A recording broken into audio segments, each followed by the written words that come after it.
বিসমিল্লাহির রহমানির রহিম। ব্যর্থতা থেকে সফলতা অর্জনের পথ হলো জীবনের একটি গুরুত্বপূর্ণ অংশ। সফলতা পেতে হলে ব্যর্থতাকে একটি শিক্ষার মাধ্যমে হিসাব গ্রহণ করতে হয়।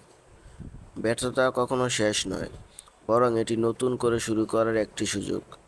এখানে কিছু মোটিভেশনাল দিক উল্লেখ করা হলো, যা ব্যর্থতা থেকে সফলতা অর্জনের পথে আপনাকে সহায়তা করতে পারে। ১. ব্যর্থতা থেকে শিক্ষা নিন।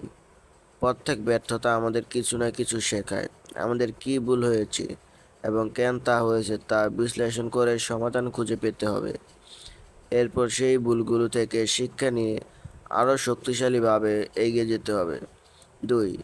আত্মবিশ্বাস ধরে রাখুন। ব্যর্থতা যেন কখনো আপনার আত্মবিশ্বাসকে কমিয়ে না দেয়। নিজের ওপরে বিশ্বাস রাখতে হবে যে আপনি একদিন সফল হবেন। যারা সফল হয়েছেন তারাও জীবনে বহুবার ব্যর্থ হয়েছেন, কিন্তু তারা থেমে যাননি। ধৈর্যশীল হন।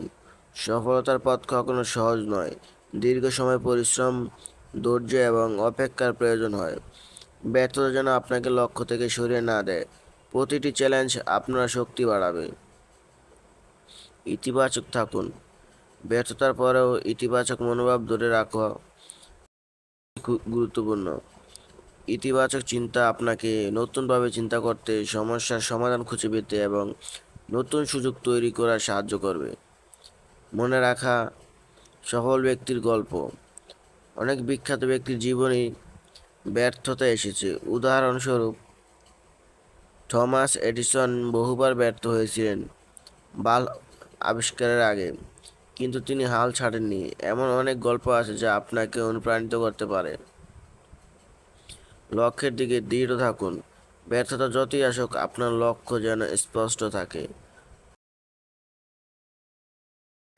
ছোট ছোট সাফল্যগুলো উদযাপন করুন এবং বড় লক্ষ্য পূরণের দিকে ধীরে ধীরে অগ্রসর হন। ব্যর্থতা কোনো দিনও আপনার শেষ গন্তব্য নয়, বরং এটি আপনাকে সফলতার জন্য প্রস্তুত করে। সঠিক মনোভাব এবং ধৈর্য নিয়ে কাজ করলেই সফলতা আসবে। সফলতার জন্য চেষ্টা করে যেতে হবে। সফলতা একদিন ঠিকই ধরা দিবে, ইনশাআল্লাহ। ধন্যবাদ।